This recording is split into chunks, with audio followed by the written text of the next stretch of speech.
Mesdames et messieurs, bonsoir. Soyez les bienvenus pour cette nouvelle édition de votre journal de 22 heures. Au sommaire de l'actualité.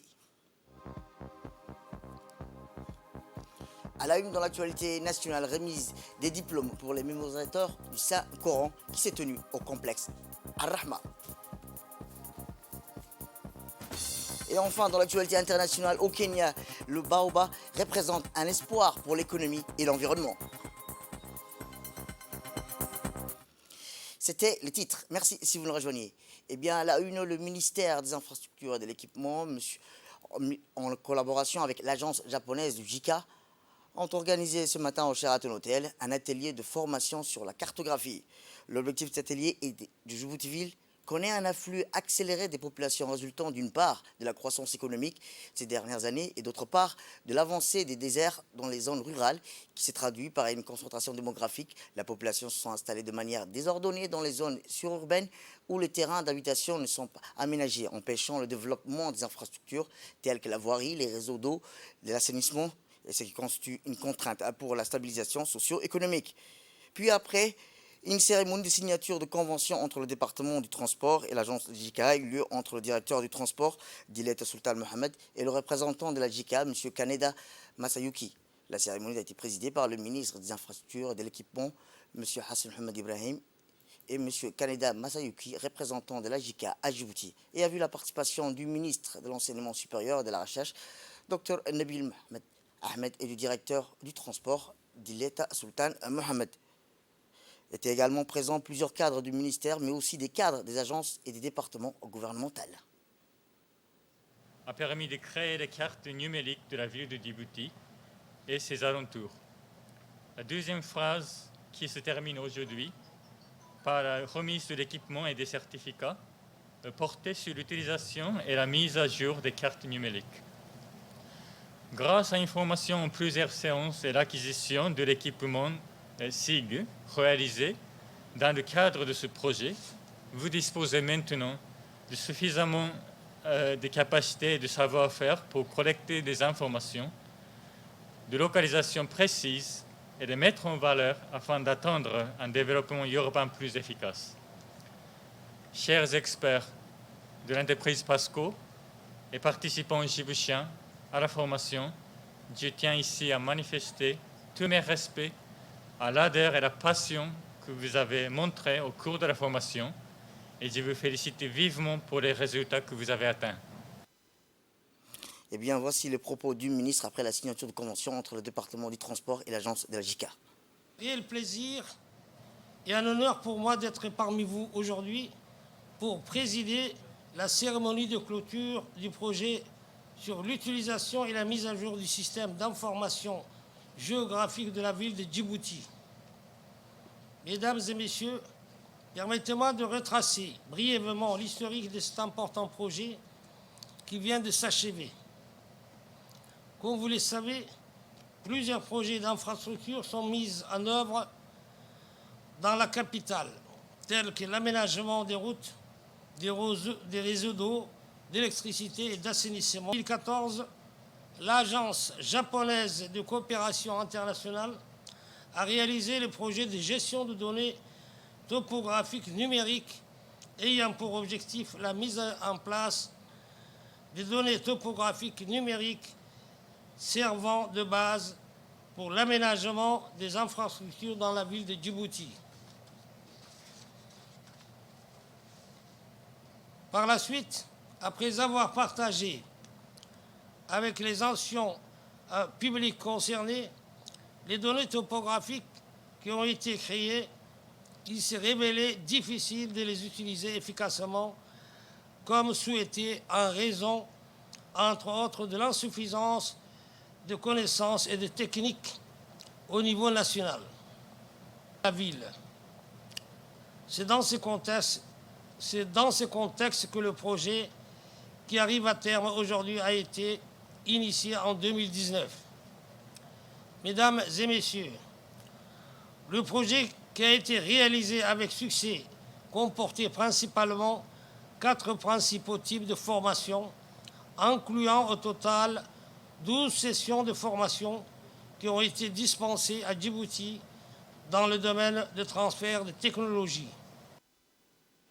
Autre actualité dans ce 22 heures, c'est aussi dans le cadre de l'examen du projet de loi des finances 2023, la Commission des finances de l'économie générale et du plan a clôturé aujourd'hui ses travaux en auditionnant M. Ismail Ibrahim Roble, ministre du Budget, M. Saïd Nour Hassan, ministre de l'Intérieur, Dr Ahmed Roble Abdillah, ministre de la Santé, M. Qassim Haroun Ali, ministre délégué chargé de la décentralisation, et M. Mohamed Warsam Diriye, ministre du Commerce et du Tourisme. Cette assise qui a vu la présence des parlementaires, membres et non-membres, a été présidée par l'honorable Charmak Moussaré, président de la Commission. Lors de la réunion, les parlementaires ont largement débattu avec les membres du gouvernement sur le projet de loi des finances 2023 ainsi que des interrogations sur des ressources et dépenses évoquées au département ministériel évoqué. Au terme d'un débat riche et instructif avec les éclairages au cadre du département ministériel, ces séances de travail s'est conclue en transmettant le projet avec avis favorable à la prochaine séance publique prévue mercredi 28 décembre prochain.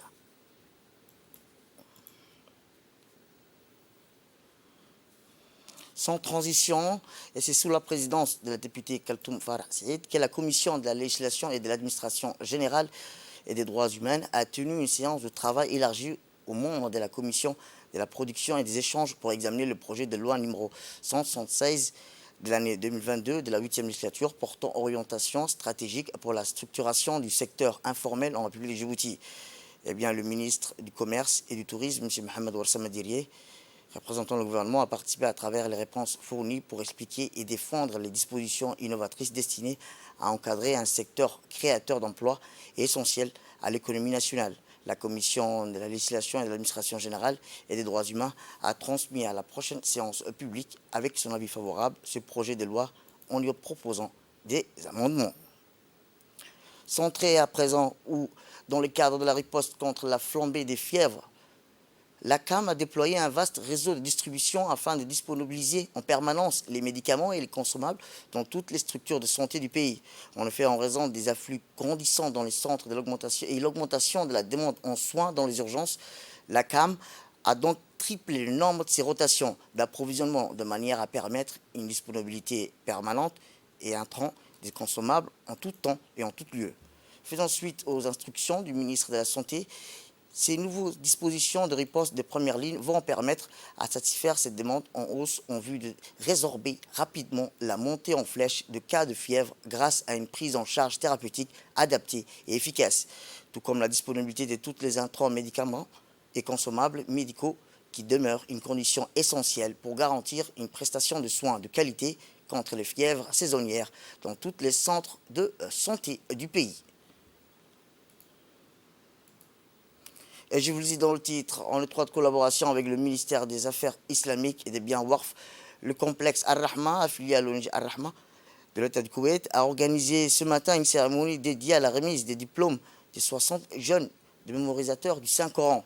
La cérémonie d'honneur de distribution des certificats de cette promotion, qui est le 4e du genre, a eu lieu dans le complexe en présence du directeur général ONG Ar-Rahma, Abdelghani Al-Quraishi, et du directeur du complexe éducatif, Dr Abdallah Fatouh, du directeur des affaires islamiques, M. Ismail Hassan Roble, ainsi que du directeur du département des relations multilatérales du ministère des Affaires étrangères et l'ambassadeur Ghele Idriss Omar et du directeur de l'école saoudienne Salah Al-Qamdi. Il a noté que le bureau régional Al-ONG Ar-Rahma supervise 10 centres de mémorisation du Saint-Coran répartis à Djibouti, la capitale et les régions de l'intérieur, et avec environ 1000 étudiants. Le directeur du complexe, Dr Abdallah, a prononcé un discours lors de la cérémonie dans lequel il a passé en revue les efforts inlassables de l'ONG Ar-Rahma, représenté par son bureau à Djibouti, concernant le service du livre d'Allah Tout-Puissant, remerciant et appréciant les distingués donateurs de l'État frère du Koweït. Enfin, Dr Abdullah a profité de cette occasion pour exprimer sa gratitude au ministère des Affaires islamiques pour son soutien aux programmes et les activités du complexe à Djibouti. Eh bien, à son tour, le directeur des Affaires islamiques au ministère des Affaires islamiques, M. Ismail Hassan Roble, a félicité la 4e promotion des jeunes mémorisateurs du Saint-Coran, soulignant en même temps le rôle concret joué par l'ONG Ar-Rahma dans la préparation et la qualification des mémorisateurs. Il a également souligné la grande attention portée par le ministère sous la direction de Moumin Hassan Barre concernant le service du Saint-Coran. Le directeur des Affaires islamiques a passé en revue les différents concours organisés par le ministère, tels que le concours national, a-t-il dit, et le concours régional organisé chaque année au mois béni du Ramadan. Autre actualité dans ce 22 heures, c'est toujours dans la continuité d'exposition de vente des produits artisanaux du pays sur le parking du supermarché Casino, organisé par le ministère du Commerce et du Tourisme. L'initiative d'organiser l'exposition vente des produits artisanaux rentre dans le cadre de la promotion de l'artisanat à Djibouti. Elle vise également le développement de la chaîne des valeurs artisanales. Et à ce fin que les associations et les artisans du pays puissent réaliser des bénéfices intéressants en profitant de la clientèle de cette grande surface très fréquentée non seulement par des Djiboutiens mais aussi par des ressortissants civils et militaires étrangers installés dans notre pays. C'est ainsi qu'une vingtaine d'artisans invités à cette occasion ont été sous tente mise en place pour cette occasion par la direction du casino, rappelant que leur production artisanale. On pouvait voir sur le stand des bijoux, des porte-clés, des perles, des vanneries, des sandales en peau de chèvre et des décorations fait maison. Les exposants n'ont rien laissé au hasard et à la diversité de leurs produits reflétait non seulement leur savoir-faire, mais aussi la diversité de l'artisanat djiboutien. Autre actualité, une cérémonie d'audience solennelle de la Cour d'appel de prestation de serment a eu lieu ce matin au Palais de Justice. C'est ainsi que 2 inspecteurs de l'inspection générale de l'État ont prêté serment, vu le décret présidentiel du 17 octobre 2022. Il s'agit de M. Alaye Aden Kayad et de M. Hassan Mohamed Issa. La séance de prestation de serment a été présidée par la première présidente de la Cour d'appel, Mme Nim'a Ali Warsama, et a vu la participation du substitut du procureur général. La présidente leur a souhaité la bienvenue et leur a rappelé l'importance du rôle de l'inspecteur d'État. Dans le cadre du programme Djibouti Zéro Déchet, la mairie poursuit son opération visant à débarrasser le domaine public des véhicules abandonnés. Ces opérations d'enlèvement des véhicules abandonnés sur la voie publique, qui se poursuivent de façon permanente ces derniers jours, visent à rendre la capitale plus propre. Le phénomène de garage à ciel ouvert, qui ne cesse de prendre de l'ampleur, affecte lui la propreté de la ville. C'est ainsi que le maire de la ville de Djibouti, Saïd Daoud, et ses équipes, ainsi que ses partenaires, sillonnent la commune de Boulaous. Ils se sont rendus tôt ce matin dans la commune de Boulaous, au garage installé anarchiquement situé derrière la cité d'Oualé. Eh bien, toutes les épaves des voitures abandonnées ont été débarrassées. Ces dernières rétrécissent la voie publique et perturbent également la circulation. Ainsi, les déchets ont une seule et unique destination, la bac aux ordures.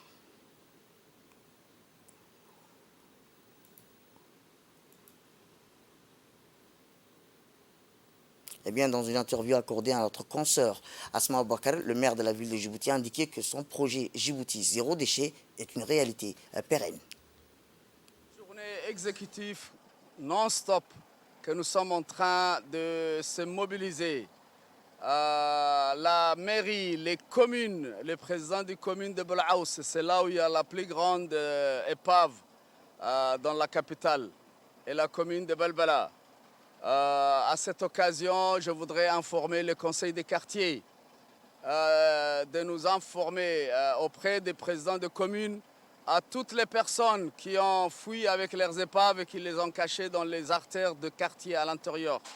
Je crois que nous n'allons pas arrêter, nous allons nettoyer et nous allons atteindre notre objectif zéro déchet. Le projet zéro déchet qui a été validé par tous les élus, que la population djiboutienne a donné leur confiance, que nous allons travailler tout au long de notre mandat pendant les 5 ans que le peuple djiboutien nous a élus. Je lance aussi un autre appel. Toutes les personnes qui veulent exercer un commerce louent un endroit. Ils ont qu'à légaliser, demander l'autorisation, on va bien les encadrer, on va bien leur donner de l'espace. Il faut que l'embellissement de la ville de Djibouti soit une réalité. Je crois que c'est dans cet esprit-là d'équipe que nous pouvons arriver à notre objectif. Je remercie les citoyens djiboutiens qui nous ont facilité. Je remercie encore les institutions républicaines, l'armée nationale, la gendarmerie, la police, l'OVD, les gardes-côtes et les sociétés privées telles que Savon Ries, MTI, je crois Hodan Construction, je crois que vraiment, et je lance un autre appel aussi aux autres sociétés privées djiboutiennes de participer à l'embellissement de leur belle ville. Et enfin, au Kenya, comme je vous dis dans le titre, les vieux baobabs sont confrontés à de nouvelles menaces, de plus en plus changeants climatiques. Certains sont désormais déracinés et exportés. La grande majorité des plus vieux baobabs d'Afrique se meurent depuis une dizaine d'années, selon les scientifiques qui évoquent le dérèglement climatique comme possible cause de ces disparitions d'une ampleur sans précédent. Ces arbres gigantesques étaient autrefois importants sur le plan culturel en tant que lieu de culte. Un certain nombre d'agriculteurs disent ne pas voir les avantages économiques du baobab. Partout en Afrique, les différentes parties du baobab, racines, troncs et écorces, feuilles, pulpes, graines, sont exploitées à des fins thérapeutiques nutritionnelles dans les pharmacopées traditionnelles africaines. C'est la fin de cette édition. Merci à vous de nous avoir suivis. Restez avec nous pour la suite de nos programmes télévisés. Le programme continue sur Télé Djibouti.